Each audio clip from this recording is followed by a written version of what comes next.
Assalamualaikum warahmatullahi wabarakatuh. Halo teman-teman, mata kuliah perkembangan media. Nggak terasa kita hari ini udah di pertemuan keempat, dan kita akan membahas tentang perkembangan media, terutama karakteristik media luar ruang. Kalau kamu bicara tentang media luar ruang, apa sih yang ada di bayangan kamu?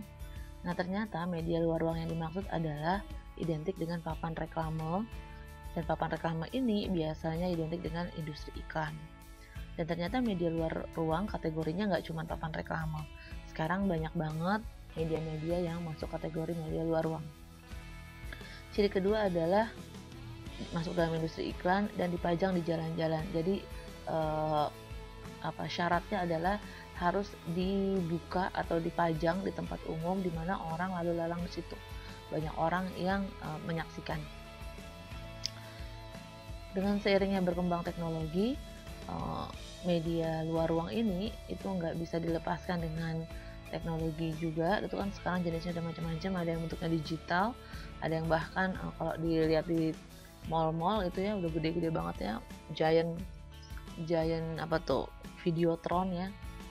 Maka media luar ruang juga mengembangkan diri dari yang awalnya konstruksi kaki lidi menjadi kaki tunggal, dan sekarang bentuknya makin beragam. Ini ada di dalam bukunya Sigit Santosa tahun 2009-168. Definisinya adalah media ruang adalah media yang berukuran sangat besar, dipajang di tempat-tempat terbuka seperti pinggir jalan, keramaian, atau pusat-pusat khusus, atau juga di dalam bus, gedung, pagar, tembok. Seperti yang saya bilang tadi, ternyata media luar ruang itu nggak cuman billboard, ya banyak jenisnya, ada 3. Apa saja media luar ruang itu? Nah, kalau kita ngomongin billboard baliho, berarti anak-anaknya ada poster, neon box, spanduk, ambient media, dan lain-lain. Nah, kamu akan belajar lebih dalam tentang ambient media nanti nih di semester 4. Billboard, apa sih billboard? Kalau kamu kenalnya poster, sebetulnya billboard itu nggak jauh berbeda dengan poster. Bedanya ukurannya aja yang lebih besar.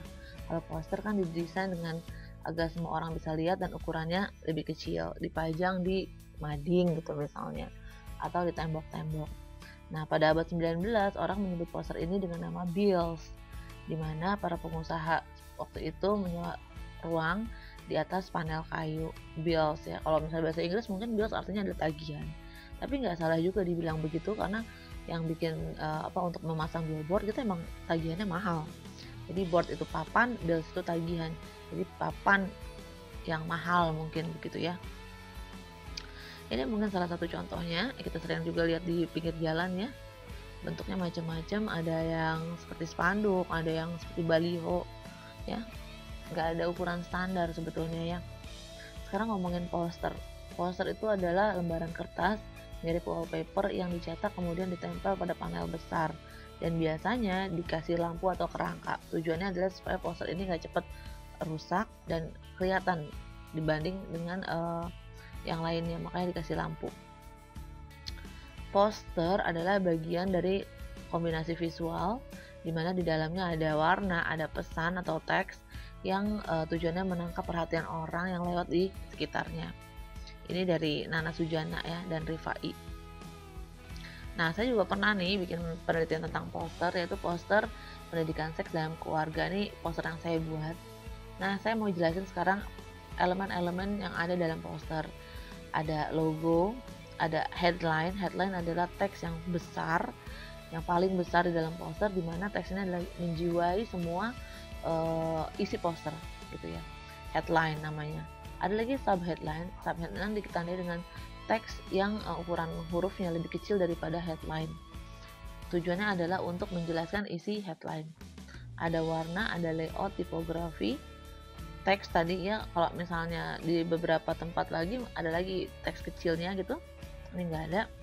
Foto ilustrasi dan logo. Biasanya logo ini adalah waktu itu saya membuat poster ini dalam rangka hibah. Sponsornya adalah Dikti dan Unindra. Jadi logonya dicantumkan di situ. Ini kira-kira jenis poster apa? Kalau dilihat dari kontennya, poster itu terbagi 3 tujuannya ya. Tujuan kontennya poster informasi, poster himbauan, dan poster hiburan. Tapi semuanya poster tuh punya tiga elemen tadi tuh ya, informasi, himbauan, dan hiburan tuh punya. Cuman mana yang paling dominan? Kalau dilihat dari teksnya, dari headline-nya, ini adalah poster himbauan. Apa yang dihimbau? Bicara seks yang benar dan sehat dalam keluarga. Nah, kalau ini lebih kuat di hiburannya. Adakah himbauan? Ada. Sebetulnya secara nggak langsung ini adalah nyuruh kita penonton untuk nonton Avatar gitu misalnya. Atau yang ini ya, untuk menjauhi virusnya bukan orangnya. Tapi kekuatannya adalah di hiburannya, di visualnya ya, di daya tariknya. Atau yang ini nih, poster yang lain nih, teksnya banyak banget. Nah, ini poster yang biasanya tujuannya adalah informasi. Apakah di sini nggak ada hiburannya? Ada, hiburannya tuh di warnanya, di desainnya, di ilustrasinya. Tapi yang paling kuat sekali lagi di sini adalah informasinya. Oke, kita lanjut. Kedua, bagian dari media luar ruang adalah painted bulletin. Kamu mau menyebut ini moral itu juga nggak apa-apa. Ya, ini langsung didesain, digambar di misalnya di tembok-tembok. Apakah ini bisa dibilang sebagai iklan? Bisa. Banyak operator telepon yang menggunakan genteng rumah orang, terus tembok rumah orang jadi bagian dari media luar ruangnya. Jadi it's okay, bisa juga. Next one is neon box. Neon box itu ciri khasnya adalah yang bentuknya kayak begini. Ya, kamu sering lihat pasti di pinggir-pinggir jalan juga. Jenis media luar ruang yang merupakan aplikasi media iklan, bentuknya seperti box, terus karena nyala ada neonnya ya. Dalam neon box ini kalau kamu perhatiin, teksnya nggak bisa banyak-banyak, ya. Teksnya yang poin-poin aja yang penting-penting, ya, seperti nomor telepon, nama, atau misalnya logo. Neon box. Ini juga neon box, ya, seperti yang tadi saya bilang, nggak boleh banyak-banyak isinya karena nanti distract orang gitu, orang nggak jadi nggak fokus ngeliatnya itu informasi yang mau disampaikan yang mana. Cenderung digunakan sebagai media memperkenalkan nama atau brand tersebut, sebagai misalnya nama toko, nama outlet, ya, rumah sakit. Oh, yang tadi saya bilang tuh ada namanya neon box, ada namanya signboard, ya, mirip-mirip sih. Spanduk. Nah, ini spanduk juga sering banget kita lihat di pinggir jalan. Merupakan media iklan yang dibentangkan menggunakan tali. Biasanya spanduk terbuat dari kain ataupun dari bahan plastik begitu ya. Dan itu merupakan alat promosi untuk orang atau masyarakat yang punya mobilitas tinggi. Artinya, spanduk itu bisa dibawa, dipindahkan sesuai tempat yang diinginkan. Nah, ini mungkin contohnya spanduk-spanduk yang kita sering lihat. Tapi kalau kita pikir-pikir nih, misalnya kamu lagi naik motor di jalan, kamu nangkep nggak sih apa yang ada di sini? Nah, jadi tergantung apa gitu. Kalau jadi ada syaratnya kita kalau mau bikin spanduk. Nah, sekarang kita mau lihat kelebihan dan kekurangan media luar ruang. Kelebihannya, ini medium situasional yang bagus, fleksibel. Fleksibel itu artinya bisa dipindah-pindah ya, seperti tadi spanduk. Direksional untuk mengarahkan itu juga bagus. Medium pengingat brand, dampaknya besar. Kenapa dampaknya besar? Karena begini, mau nggak mau orang yang lewat di seperti pinggir jalan itu akan ngelihat gitu, seolah-olah dipaksa melihat, walaupun yang dilihat itu nggak fokus misalnya, tapi dilihat spanduknya begitu. Tidak terlalu mahal, iya, karena kalau dibandingin sama iklan di media cetak ini nggak mahal gitu. Lebih panjang usianya. Kalau koran aja cuma 1 hari kan umurnya, nah ini bisa berhari-hari. Sebagai informasi umum dan hiburan, lebih mudah dipahami. Terus juga memiliki potensi kreatif, memiliki fleksibilitas pengembangan, mengingat produk secara terus-menerus, bisa mengajak langsung pembeli, dan ukurannya bisa tergantung mau besar mau kecil itu bisa disesuaikan. Tapi ada kekurangannya juga. Pertama adalah karena spanduk atau media luar ruang ini ditempatkan pada lalu lintas yang bergerak cepat. Kalau kita kelamaan ngebaca informasinya itu berbahaya buat kita ya. 2, pesannya terbatas ya karena dibatasi oleh ruang. Kreativitas juga terbatas. Jadi agak ini ya, tadi keunggulannya kreativitasnya bagus, tapi di sini dibilang kreativitas terbatas. Maksudnya gimana? Maksudnya ya tergantung ukuran medianya, terus gimana ditempelnya gitu ya. Jadi memang ada keterbatasannya daripada itunya apa penempatannya. 4, mudah diabaikan ya tadi ya karena berbahaya. Sebagian menganggapnya mencemari pemandangan, rentan terhadap pengerusakan, ya itu juga betul ya. Tidak efektif bagi pengendara mobil karena butuh konsentrasi. Jadi kalau nggak efektif bagi pengendara mobil, artinya informasinya itu jangan kebanyakan. Nggak boleh kebanyakan teks, yang perlu aja. Itu dari kelebihan dan kekurangan. Jadi kita bisa mengambil kesimpulan mengenai kriteria pesan pada media luar ruang. Nah, ini ada gambar menarik ya. Kalau kita baca buku, kita hanya butuh jarak ya seperti itu ya, 30 cm 20 cm gitu ya. Atau juga ini buku, majalah, tabloid, koran, kita 10 sampai 20 cm jarak baca kita. Tapi kalau X-banner, kita masih bisa ngelihat X-banner itu sekitar 2 meter ya. Kalau spanduk 5 meter. Billboard itu lebih jauh lagi, bisa 10 meter ya. Billboard iklan rokok gitu misalnya, bahkan lebih dari 30 meter bisa kelihatan. Tadi ya syaratnya pencahayaan bagus, terus pesannya fokus. Terus mungkin ada yang bertanya, sebetulnya media luar ruang tuh masih efektif nggak sih? Nah, untuk menjawab ini, kita lihat ada survei yang dilakukan oleh Brand and Marketing Institute atau BMI. Menurutnya, dari 1010 responden di wilayah Jakarta, Bogor, Depok, Tangerang, Bekasi, atau Jabodetabek, menunjukkan bahwa iklan media luar ruang ternyata masih efektif. Gitu. Jadi masih efektif. Kalau nggak efektif, orang nggak bakalan pakai. Tapi ternyata kan masih banyak yang pakai. Kenapa dilihat efektif? Pertama, dilihat dari jangkauan. Banyak banget orang yang bisa melihat itu. Kalau TV sekarang, orang nonton TV itu diganti-ganti pakai remote ya. Kalau acaranya nggak suka ya nggak ditonton, akhirnya iklannya juga nggak ditonton. Tapi kalau kamu lihat billboard, itu kamu nggak suka bisa aja tetap terlihat gitu. Jadi seolah-olah yang tadi saya bilang agak dipaksakan, tapi emang itu kelebihannya. Kedua, frekuensinya. Sekali lagi kalau dibandingin dengan media lain kayak TV, surat kabar, ini cukup efektif gitu. Media luar ruang tuh cukup efektif. Jadi dia harganya itu lebih murah dibanding iklan di TV. Kalau iklan di TV sekelebetan gitu 9 juta, 20 juta, apalagi kalau iklannya di prime time ya. Nah, kalau bikin spanduk kan nggak segitu ya, tergantung. Itu 30 detik aja tuh 20 juta di prime time. Ya, ini bisa bikin spanduk berapa banyak kalau di media luar ruang. Sekarang kontinuitas, jadi terus menerus ya, karena tadi ya, karena dipajang di pinggir jalan, walaupun dia punya masa misalnya cuma 2 minggu, tapi kan selama 2 minggu orang yang lewat dan ngelihat iklan tersebut kan cukup banyak. Ukuran semakin besar ya, semakin terlihat orang biasanya. Warna juga begitu. Kalau warnanya eye catching gitu ya, semakin menarik. Juga ada pengaruh, misalnya pengaruhnya tuh dilihat dari tata letak atau foto atau figur yang ada di dalam ilustrasi iklan tersebut ya, atau media luar ruang tersebut. Nah, ini menarik sekali menurut Sigit Santosa. Ada hal-hal yang harus diperhatikan untuk mendapatkan pesan efektif dalam merancang media luar ruang. Pertama, harus punya skandal visual, artinya daya tarik gambar.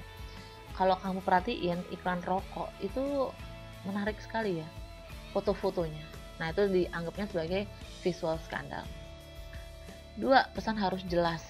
Siapa sih sebetulnya yang ditargetkan gitu. Kalau misalnya kamu lihat iklan rokok lagi ya, kenapa iklan rokok terus contohnya? Karena kalau menurut saya iklan rokok itu catchy banget gitu. Kayak misalnya gini, tahu dong yang punya tagline asiknya rame-rame. Nah, dia kan kalau iklan rokok itu nggak boleh ada rokoknya ya. Menurut etika periklanan Indonesia, iklan rokok nggak boleh memperlihatkan rokok, asap, asbak, api, pemantik, dan bungkus rokok itu nggak boleh.